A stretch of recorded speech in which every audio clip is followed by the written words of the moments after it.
Would you risk everything to save a stranger's life, even if it meant losing your own job? This is the story of a nurse who chose compassion over conformity, and it changed everything. Naomi Turner stood motionless in the bustling lobby of Riverside Medical Center, her dark brown eyes fixed straight ahead, but her mind was reeling. "You're fired, Naomi. And please leave your coat and badge on the table now." The voice of Charles Redford, the hospital director, echoed throughout the room, a booming command laced with thinly veiled contempt. Naomi's chest tightened, but she refused to show any fear. 10 years of dedication, of tireless nights saving lives, and this was how it ended? Humiliated, escorted out like a criminal. Staff and patients turned to watch, whispers buzzing like an irritating static. Naomi's dark skin and steady gaze seemed to fuel Charles Redford's cruel satisfaction. Serious violation of hospital protocol, unauthorized treatment. Use of medical resources without prior payment. Charles Redford practically spat the words, his face flushed with theatrical anger. People like you need to learn their place in this institution. People like you. Naomi had heard those words before, subtle whispers in the hallways, denied promotions, dismissive looks. But today, Charles Redford was making sure she felt every ounce of that prejudice. "Director Charles Redford," Naomi's voice was steady, unwavering. She slipped off her crisp white coat and placed it neatly on the table. "I saved a man's life last night." A man who came in bleeding, half-conscious, without identification, without insurance. Without a credit card, without health insurance, and you wasted valuable hospital resources on some vagrant. Charles Redford's voice grew louder, his rage performing for the gathered audience. Naomi clenched her jaw, forcing herself to breathe. The memory of the night before was vivid. She was finishing her shift when the emergency room doors flew open. A man staggered in, his clothes ripped, blood smeared across his face, his body shaking with pain. "Help! Please!" were his only words before he collapsed. Lisa Summers. Summers, the night receptionist, barely looked up from her phone. No insurance, no treatment. That's the rule. Her voice was as cold as the tile beneath Naomi's feet. But Naomi didn't hesitate. While others stood frozen, she ran to the man's side, her years of experience screaming that every second mattered. Weak pulse, irregular breathing, possible head trauma. He needed help immediately. "Call Dr. David Morales." "Prepare ER3, Naomi ordered, her voice cutting through the shock. "But Naomi Turner, the rules," Lisa Summers had protested. "To hell with the rules," Naomi shouted, already administering first aid. "This man is dying." Back in the present, Naomi handed her badge to the desk. Marcus Blake. Blake, the security guard who always greeted her with respect, now avoided her gaze as he escorted her out. Humiliation twisted in her chest, but she kept her head high. "You'll regret this, Charles Redford," Naomi said calmly, her voice steady. "One day, you'll understand that I saved more than just a life last night." Charles Redford laughed, a loud, ugly sound. "The only thing you saved was some worthless bum. Now get out of here before I call the police." As Naomi walked through the revolving doors for the last time, she noticed something strange. The homeless man who always stood at the hospital's corner was gone. In his place was a man in an expensive suit, speaking quietly on a high-end cell phone. And though Naomi didn't know it yet, the life she had saved was far from just another vagrant. And the storm that was about to reshape everything had already begun brewing. The night air was thick and oppressive, clinging to Naomi Turner's skin as she stepped out of the hospital's cold, clinical lights and into the quiet darkness. But the chaos of the day hadn't left her. It clung to her, each step echoing with the director's words, "You're fired." Her crisp white coat, now gone, had always felt like armor, a symbol of her dedication and years of service. But tonight, stripped of it, she felt exposed. Her mind raced back to the moment it all began, the night she saved a life and lost everything. It was late, the clock nearing midnight, and Naomi was finishing her shift at Riverside Medical Center. The emergency room was winding down, most patients stable, and the night staff settling into a lull. Then, the automatic doors burst open. A man staggered in, his clothes torn and soaked in mud, his face a mask of dried blood and dirt. His breath came in gasps, his hands clutching at his side, red seeping between his fingers. He managed only 2 words before collapsing. "Please, help." Naomi's training kicked in before anyone else could react. "Gurney, now!" she shouted. Her voice was sharp, cutting through the shock that had frozen the night staff. But as she knelt beside the man, assessing his weak pulse and erratic breathing, she caught sight of Lisa Summers, the receptionist still seated, her manicured nails clicking against her phone. "No insurance, no treatment," Lisa Summers declared, barely glancing up. It was a rule they all knew. Riverside Medical Center wasn't a charity, and Lisa Summers had made a habit of enforcing it. But this was different. This man was dying. "I don't care about the rules," Naomi snapped. "This man needs immediate care. Call Dr. David Morales. We need to prepare an emergency room." The man's pulse fluttered beneath her fingers, fading. She had no time for bureaucracy. "Naomi Turner, the hospital won't cover this without payment," Lisa Summers insisted, a hint of smug satisfaction in her voice. "Then I'll take responsibility," Naomi fired back, locking eyes with Lisa Summers, who finally looked up, startled. Naomi wasn't just risking her job, she was defying the entire system. As the gurney arrived, she guided the man onto it, her hands steady but her mind racing. Doctor. David Morales rushed in, his expression shifting from confusion to urgency as he saw the patient's condition. "He's crashing," he muttered. "Naomi, what happened?" "No time to explain," Naomi replied. "We need to stabilize him now." Dr. Morales trusted her judgment, and together they worked, Naomi's voice steady as she called out instructions. The monitors beeped frantically, the man's heartbeat erratic, but with swift, practiced motions, they managed to stabilize him at least for the moment. "I'm admitting him," Naomi declared, signing the form with a determined hand. But as she handed the chart to Lisa Summers, the receptionist's glare was ice cold. "You'll regret this, Naomi," Lisa Summers whispered. "People like you always do." Naomi Turner sat in her small, dimly lit kitchen, the cold silence of her modest Riverside Medical Center apartment pressing in on her.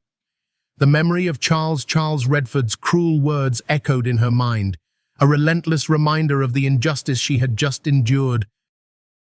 But as she stared blankly at the chipped mug of lukewarm coffee in her hands, her phone rang. Unknown number. At first, she considered ignoring it, another call she couldn't answer, another bill she couldn't pay, but something told her to pick it up. "Hello," she whispered, her voice barely steady. "Dr. Naomi Turner." The voice on the other end was calm, professional, and carried an air of urgency. "My name is Michael Carter. I'm a corporate lawyer representing Henry Lancaster." Naomi's heart skipped a beat. Henry Lancaster, the man she had saved. The one who had staggered into the emergency room, bleeding and broken, the same man for whom she had risked her career. "If this is about a lawsuit, I was only doing my job," she began, her voice tightening. "No, Naomi Turner. Quite the opposite. Mr. Henry Lancaster would like to meet with you. Your actions have had consequences that go far beyond what you can imagine." Naomi hesitated. Was this some kind of cruel joke? But the voice on the other end was calm and sincere. "Can we meet in an hour?" "Downtown. I'll text you the address." "All right," Naomi agreed, her mind racing. The downtown coffee shop was crowded with the morning rush, the scent of freshly brewed coffee mixing with the chatter of busy executives. Naomi felt out of place, still dressed in her scrubs from the night before, a reminder of the life she had just lost. At a quiet corner table, Michael Carter waved her over. He was a tall, impeccably dressed man with a composed demeanor. He gestured for her to sit, sliding a tablet across the table. "The man you saved," he began, "is Henry Lancaster, CEO of Henry Lancaster Group, one of the largest healthcare corporations in the country." Naomi's breath caught. The face on the screen was unmistakable, the same face she had cleaned of blood and mud, now clean-shaven and radiating confidence. Henry Lancaster has a habit of hiking alone, without security. Last night, he suffered a serious accident in the mountains and managed to reach Riverside Medical Center. Thanks to you, he's alive. "But I lost everything," Naomi whispered, the weight of her dismissal pressing down on her again. "I know. And that's why I'm here. Mr. Henry Lancaster is furious. Not with you, with Riverside Medical Center and Director Charles Redford. He wants to help you, but we need to be strategic." Naomi looked up, her disbelief giving way to a glimmer of hope. "Help me?" "Yes. But first, we need to gather evidence. Everything you remember about that night. Every word Charles Redford said. Every action taken." As Naomi recounted the events, Carter listened intently, making notes. But as they spoke, a shadow loomed over them. A man in a dark suit stood across the street, watching. "Stay calm," Carter whispered. "But it seems someone is already watching us." Michael Carter. Carter sat across from Naomi Turner in the bustling downtown coffee shop, the hum of conversations around them, a faint backdrop to the tension hanging in the air. Naomi's fingers nervously traced the edge of her paper cup, her mind racing with questions she couldn't quite articulate. But the tall, impeccably dressed lawyer's calm demeanor didn't waver. "Naomi," Michael Carter began, his voice steady but serious, "I need you to understand that the situation is much bigger than you think." He leaned forward, his eyes locked on hers. "The man you saved last night, that was Henry Lancaster, CEO of Henry Lancaster Group, one of the most powerful men in healthcare." Naomi's breath caught. Her mind flashed back to the bloodied face, the desperate eyes of the man she had saved. Henry Lancaster. A name she knew, a man she had seen on news broadcasts and magazine covers, but she had never imagined meeting him like that. "He's alive because of you," Michael Carter continued. "But his experience at Riverside Medical Center, the way you were treated, he's not just upset, he's furious." "Furious?" Naomi whispered, disbelief mingling with confusion. "At me?" "No. At the hospital, at Charles Redford, at everyone who turned him away and mistreated you. He wants to do something about it, and he wants you to be part of it." Naomi's hands trembled slightly. "But I lost my job. I don't have any power." "You have the truth," Michael Carter said, his tone firm. "And with Mr. Henry Lancaster's resources, that truth can become something very powerful. But we need to be strategic." Michael Carter reached into his briefcase, pulling out a sleek tablet. On it, he showed Naomi footage security camera clips from the hospital lobby.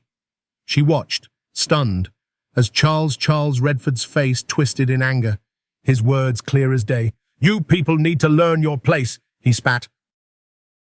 The audio continued, his voice dripping with contempt. "I've been looking for a reason to get rid of her." Naomi felt her cheeks burn with a mix of anger and humiliation. She had known there was prejudice, had felt it in the whispered comments, the ignored promotions, but to hear it so plainly was like a slap. "This is just the beginning," Michael Carter continued.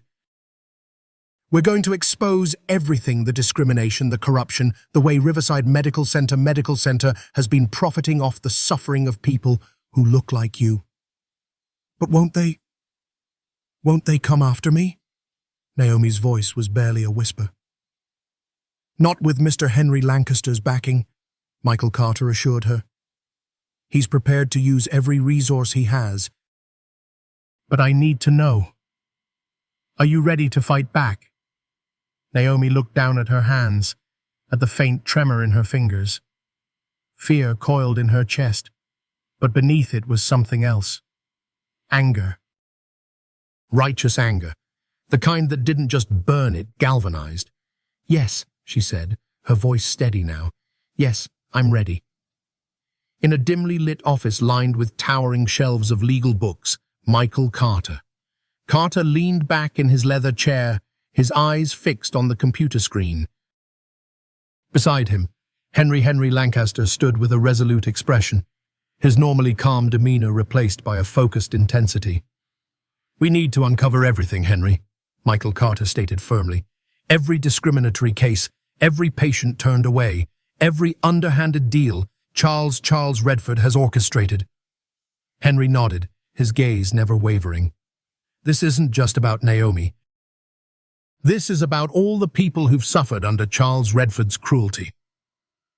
Over the next several days, a silent but meticulous operation began. Michael Carter's team of private investigators and legal experts combed through hospital records, internal emails, and surveillance footage. What they discovered was a deeply rooted pattern of discrimination. Naomi, meanwhile, struggled to find her footing. The weight of her dismissal hung over her like a shadow. Old friends from the hospital stopped replying to her messages. Her savings dwindled, and the job market seemed indifferent to her decade of experience. But then a message came. Marcus Blake. Blake, the security guard who had always treated Naomi with kindness, reached out. Naomi, I have something you need to see, his message read, followed by an attachment. Naomi's heart raced as she opened the video file. It was security footage from the night she saved Henry Lancaster. The recording captured Charles Redford's voice, cold and dripping with disdain. That woman needs to learn her place. She saved a beggar. Perfect. Now I have an excuse to get rid of her. Tears filled Naomi's eyes. It wasn't just about the rules. It was personal. Back at Michael Carter's office, the evidence was piling up. Dozens of patients, mostly Black and Latino, had been denied treatment unless they presented premium insurance. Staff emails showed Charles Redford explicitly encouraging this practice, labeling it cost efficiency. We have enough to bring him down, Michael Carter told Henry one evening, his voice filled with conviction. But we need something public, something undeniable. Henry leaned forward, a plan already forming.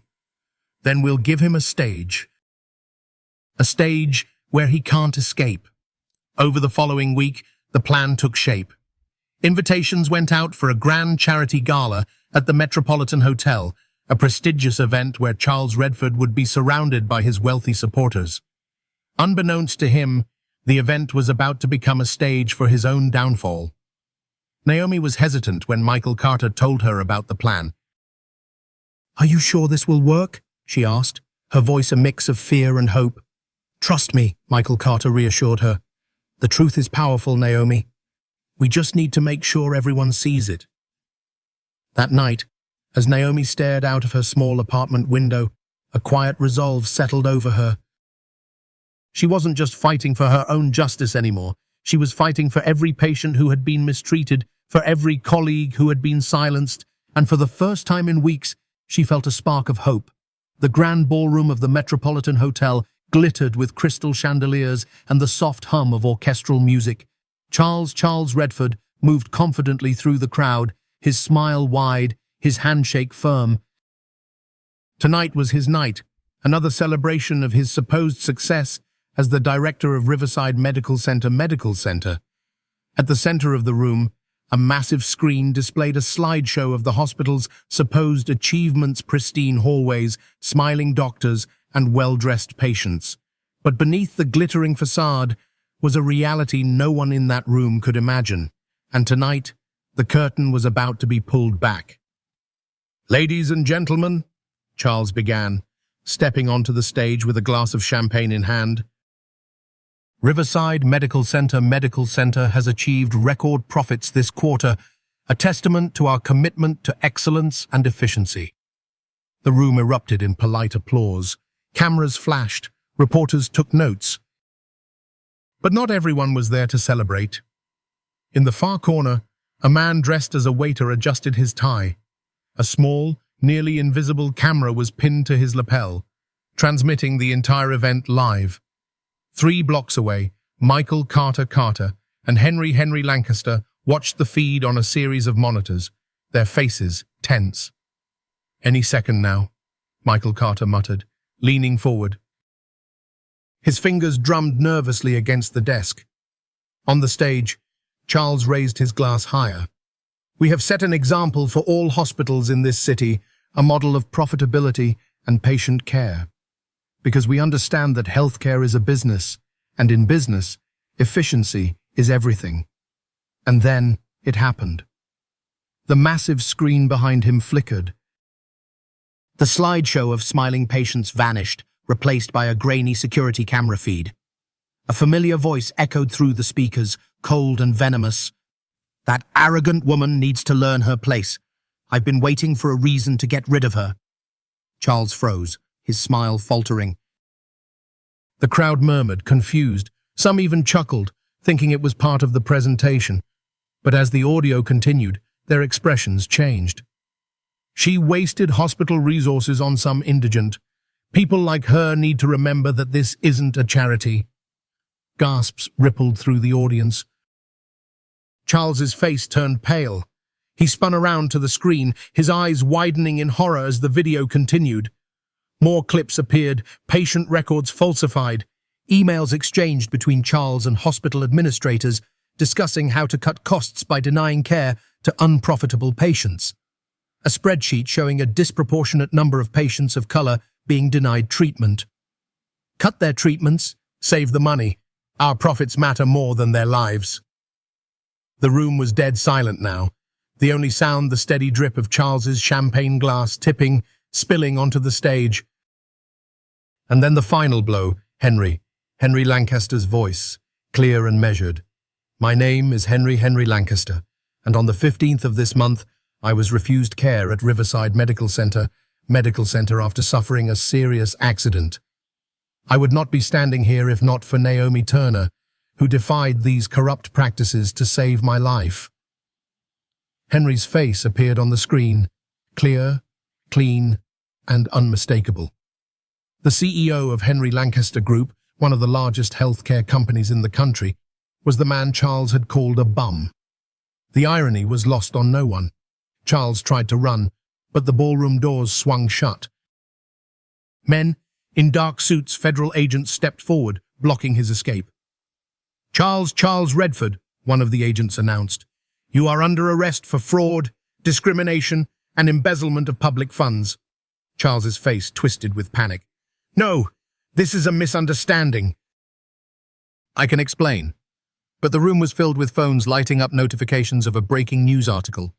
Riverside Medical Center exposed, a healthcare scandal unveiled. Reporters in the room were already broadcasting live, and in the chaos, Charles was handcuffed and dragged toward the exit. From the back of the room, Naomi Turner stepped forward, her posture calm, her expression steady. She was no longer the humiliated nurse in a torn uniform. Tonight, she wore an elegant navy blue suit, her head held high. Michael Carter and Henry appeared beside her, a quiet show of solidarity. Charles's desperate voice rang out as he was pulled away. "You planned this! You set me up!" Naomi stepped closer, her voice steady. "No, Charles, you did this to yourself. I just helped the truth come to light." The applause was thunderous. Reporters surged toward Naomi, but she walked calmly toward the exit, Henry and Michael Carter flanking her. The once untouchable Charles Redford was gone, and the empire of discrimination he had built was crumbling. But for Naomi, this was just the beginning. Naomi Turner stood at the front entrance of the newly renovated Riverside Medical Center, but the sign above now read, Turner Health Center. The morning sun cast a warm glow over the building, its fresh paint gleaming in the light. The same place where she had once been humiliated now stood as a beacon of hope and compassion. Inside, the lobby was bustling, not with wealthy, privileged patients, but with families, children, and the elderly all being treated with dignity, regardless of their income or insurance status. Smiling nurses moved efficiently. Doctors spoke gently with patients, and a sense of warmth filled the air. Naomi walked through the lobby, her presence radiating calm authority. Gone was the nurse who had been cast out in disgrace. In her place stood the medical director of Turner Health Center, a leader, a visionary. Her crisp white coat, now adorned with her name, symbolized not just her role, but the values she had fought to uphold. "Naomi Turner," a young nurse called out, rushing toward her. "We have a new patient in room 3, an elderly woman without insurance, but she's in severe pain. Prepare her room and have Dr. Morales take a look. I'll be there shortly," Naomi instructed, her voice steady. Doctor. David Morales, the once sidelined physician, now served as the chief of emergency medicine. He saw Naomi approaching and gave a respectful nod. "I've got it, Naomi Turner." Naomi continued her rounds, passing through the pediatrics unit, where children laughed and played, their parents watching with relief. She entered the administrative wing, where Marcus Blake, once a humble security guard, now led the hospital's security team with pride. "Marcus Blake," Naomi greeted, a warm smile crossing her face. "How are things?" "Smooth as ever, Naomi Turner. Our new patient assistance program is a hit. The community can't stop talking about how they finally have a place they can trust." Naomi's smile widened. That was exactly the vision she had for this place, a sanctuary where health wasn't a privilege, but a right. In her spacious office, a bouquet of fresh flowers sat on her desk with a handwritten note. "To Naomi, for never giving up. Henry Lancaster." His support had been instrumental, not just financially, but morally. Henry had kept his promise, not just helping her, but transforming the entire system. Her phone buzzed with a notification. The Board of Trustees wanted to meet about expanding the Turner Health Center model to 2 more cities. News outlets continued to highlight her story, and other hospitals were contacting her, asking how they could implement similar models.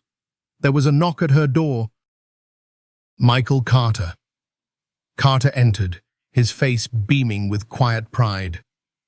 "Naomi, I just received the final audit report. 0 cases of discrimination. No complaints about denied care. We're not just breaking even, we're thriving." Naomi leaned back in her chair, a sense of fulfillment washing over her. "It's not just about thriving, Michael Carter. It's about setting a standard, proving that compassion and competence aren't mutually exclusive." Michael Carter nodded. "You've done it, Naomi. You've not only saved lives, you've changed the entire conversation about healthcare." But Naomi wasn't finished. Standing, she walked to the window, looking out over the bustling street below. "We've shown what's possible here. But there are other hospitals, other communities still suffering under the same greed and discrimination we defeated." Michael Carter's smile widened. "Expansion," Naomi nodded. "Not just here, but everywhere we can reach. Turner Health Center should be a model, a reminder that healthcare is about humanity, not profit." And as the sun climbed higher, Naomi knew this was just the beginning. What had started as an act of courage had become a movement. The very place that once cast her out had become a symbol of healing, not just for the sick, but for a broken system. In the cold, grey confines of a federal prison, Charles Redford shuffled down a narrow, dimly lit corridor, his once impeccable suit replaced by a faded orange jumpsuit. The echo of his footsteps seemed to mock him, each step a reminder of how far he had fallen. Once, he had stood at the helm of Riverside Medical Center, commanding fear and respect. Now he was just another inmate, a prisoner number in a system he had once thought he controlled. Charles Redford. "Move it!" a guard barked, shoving him forward. Charles gritted his teeth, but he didn't dare talk back. The power he once wielded was gone. The luxury, the connections, the influence, all of it had evaporated the moment his crimes were exposed. His cell was a narrow concrete box, barely large enough for a bunk bed and a metal toilet. The stench of sweat and despair hung in the air. Charles sat on the cold metal bed, staring at the cracked wall, his mind racing with bitterness and rage. How had it come to this? How had he, the great Charles Redford, become a nobody?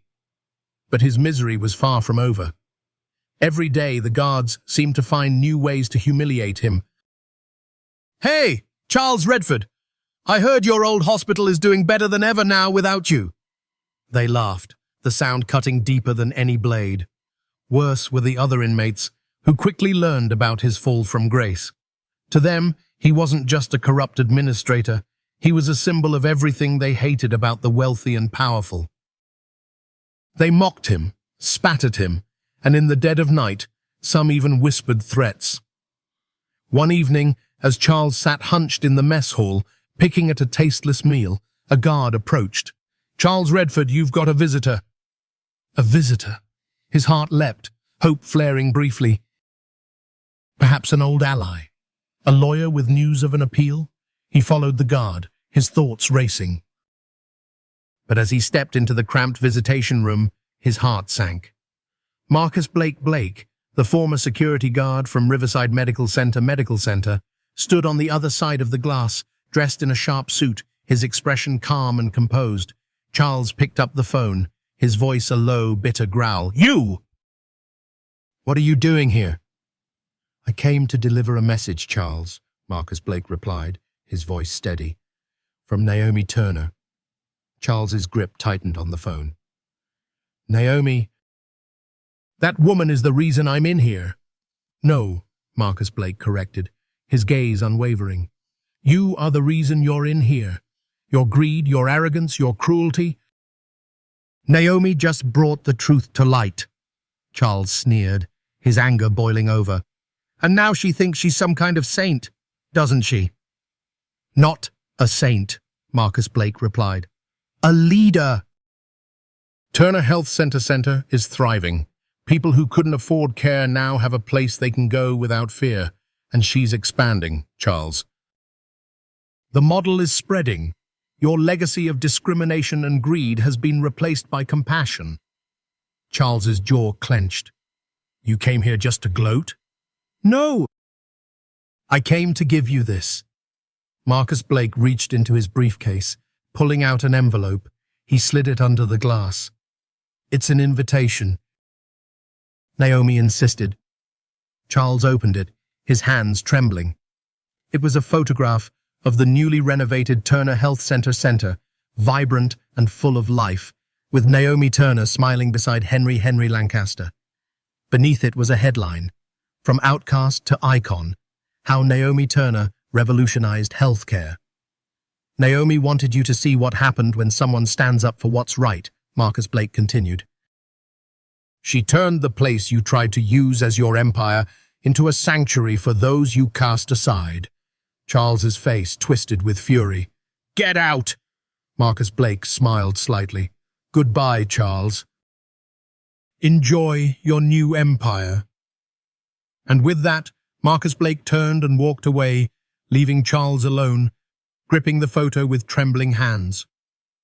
His mind raced, but there was no escape from the crushing reality. The empire he built on greed and prejudice was gone, and Naomi Turner's legacy stood in its place.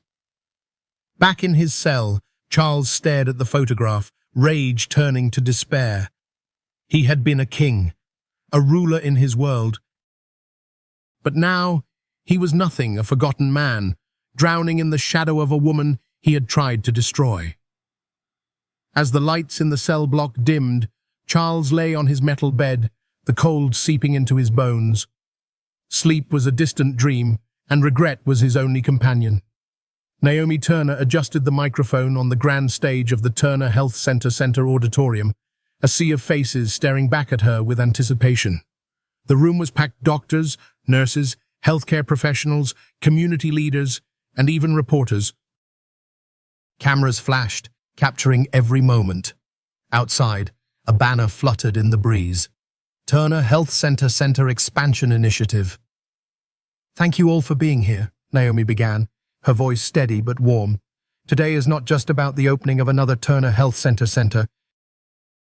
It's about a promise that healthcare is not a privilege, but a right. Applause erupted, but Naomi's calm presence quickly brought the room back to attentive silence. For too long, we've seen a system that prioritizes profits over people, she continued. We've seen patients turned away because they couldn't afford insurance. We've seen talented doctors forced out because they chose compassion over compliance. But we are here to change that. Henry Lancaster stood at the side of the stage, his expression one of quiet pride. This was the woman who had saved his life, who had turned a moment of humiliation into a movement of hope. Thanks to his financial support and Naomi's unwavering vision, the Turner Health Center model was now expanding to 5 more cities. As Naomi spoke, screens behind her displayed live footage from the new locations, bustling clinics with smiling staff, patients being treated with dignity, families embracing doctors with tears of gratitude. We're not just building hospitals, Naomi emphasized. We're building communities. We're creating a system where every person, regardless of their income, race, or background, is treated with respect. The applause was louder this time, a standing ovation, but Naomi wasn't finished. And I am proud to announce that in partnership with Henry Lancaster Group, we will be funding a full scholarship program for medical students from underserved communities, because the future of healthcare should not be defined by a zip code. Henry stepped forward then, joining her at the microphone. What Naomi has built here is not just a network of clinics. It's a movement, a revolution in how we think about care. Michael Carter. Carter stood in the audience, his face beaming with pride. He had seen Naomi rise from humiliation to become a national icon. What had started as a fight for justice had become a nationwide initiative. But the celebration was not without its skeptics. Outside, a group of wealthy healthcare executives whispered among themselves, their faces tense. Turner Health Center's success threatened their profit margins, their exclusive networks, their dominance in the industry. They had once dismissed Naomi as a nuisance, but now she was a force they couldn't ignore. Back on stage, Naomi's voice softened, taking on a personal tone. 10 years ago, I was a nurse who was told I didn't belong. I was cast out for doing the right thing. But what I've learned is that sometimes being pushed out of the wrong place is the universe's way of putting you where you truly belong. The crowd erupted in applause again, louder than before. Henry leaned toward her, whispering, "You're a natural at this." Naomi smiled, but her gaze shifted to the audience. There, in the back, she saw a familiar face, Dr. David Morales, the physician who had once stayed silent while she was humiliated. But today, he stood among the supporters, his hands clapping, a look of genuine pride in his eyes. After the ceremony, Naomi walked through the bustling lobby of Turner Health Center, watching as patients were treated, as doctors worked with compassion, as families smiled. This was her dream, her vision brought to life. But it didn't end here. As she stepped into her office, a message blinked on her phone, an email from the World Health Organization inviting her to speak at an international conference on healthcare reform. Her story, her model, had reached beyond her own country. She looked out the window, watching the sunlight bathe the Turner Health Center in a golden glow. This was just the beginning. There were more places to reach, more lives to change. Henry knocked on the door, stepping in with a smile. "They're calling you the healer of the forgotten. That's trending online." Naomi laughed lightly. "Let them call me what they want, as long as we keep healing." "Naomi," Henry said, his tone shifting to a more serious note, "I want you to know, you saved me, not just that night, but you gave me purpose again." She walked over, placing a gentle hand on his arm. "You gave me the chance to turn pain into change. We saved each other, Henry. As they stood in the warm glow of the office, the sound of bustling patients outside a soothing reminder of all they had built, Naomi knew that this was just the beginning. A single act of courage had become a movement, and the world was watching. Naomi Turner stood backstage, the quiet hum of an expectant audience filling the vast auditorium. The stage lights cast a warm, golden glow beyond the curtain, and the sound of cameras clicking and whispers filled the air. Reporters, healthcare professionals, and even political leaders had gathered for the Turner Health Center Symposium, a national event dedicated to reimagining healthcare. Naomi adjusted the collar of her tailored navy blue suit, her calm expression masking a rush of emotions beneath. This was more than just a speech. This was the culmination of her journey, a journey that had begun in humiliation, but now stood as a symbol of justice, courage, and compassion. Ready, Naomi? Michael Carter. Carter's voice cut through her thoughts. He stood beside her, smiling with quiet pride. Henry Lancaster was there too, his supportive presence a constant reminder of how far they had come. Ready as I'll ever be, Naomi replied with a small smile. A voice announced her name, and the curtains parted. A wave of applause washed over her as she stepped onto the stage. Bright lights focused on her, but she didn't waver. She approached the podium, her hands resting lightly on the cool surface, and took a breath. Thank you all for being here, she began, her voice calm but strong. I stand here today not because I sought recognition, but because I was forced to make a choice between staying silent in the face of injustice or standing up, even when it cost me everything. The room fell silent, her words hanging in the air. Years ago, I was cast out of a hospital I had served for a decade, cast out because I chose to save a life.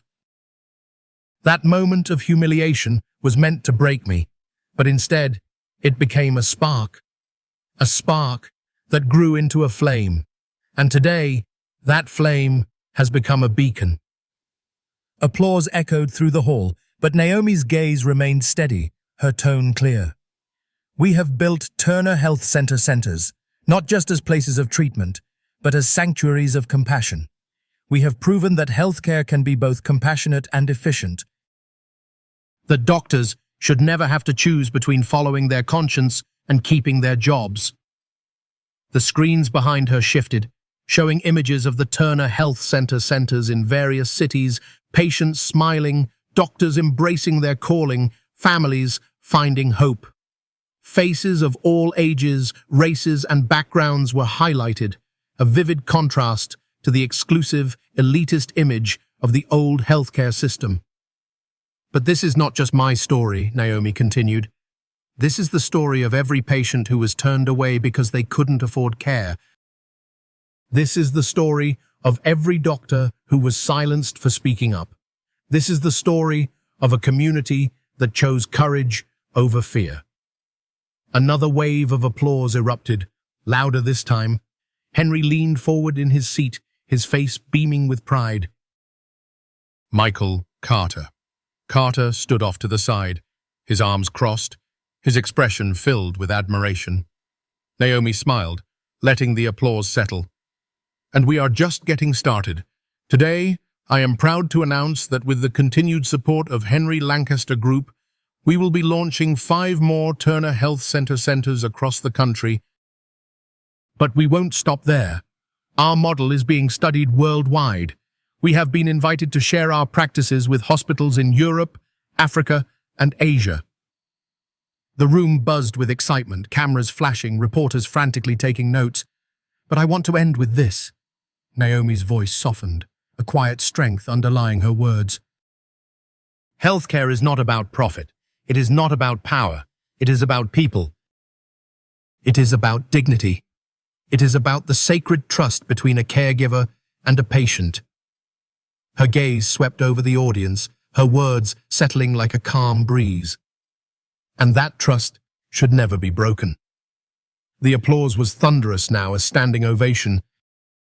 Naomi stepped back, her heart pounding with a mix of relief and joy. But as she turned to leave the stage, she saw a familiar face in the front row, Dr. David Morales.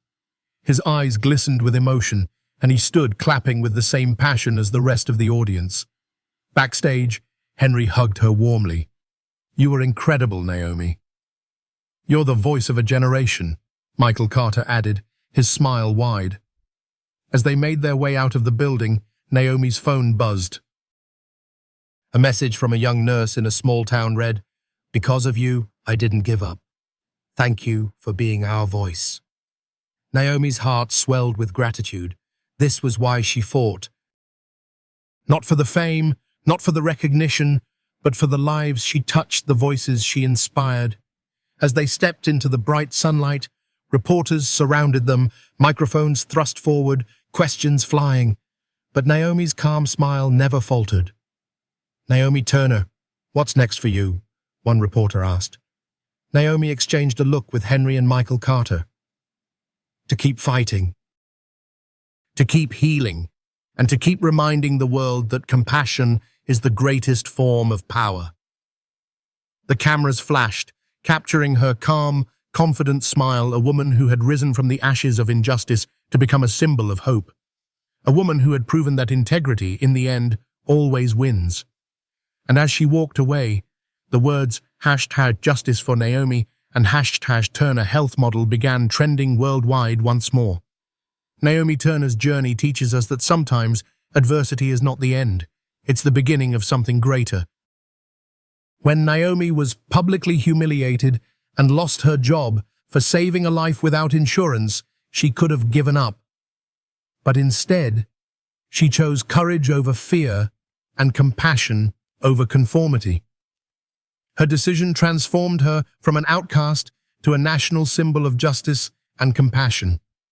This story reminds us that true strength is not found in titles or positions, but in doing what is right, even when it costs us everything. For older American audiences who have seen the world change, Naomi's story is a powerful testament that it's never too late to stand up for your values, to make a difference, and to leave a legacy of kindness. Integrity is not just a choice, it is a legacy we leave behind.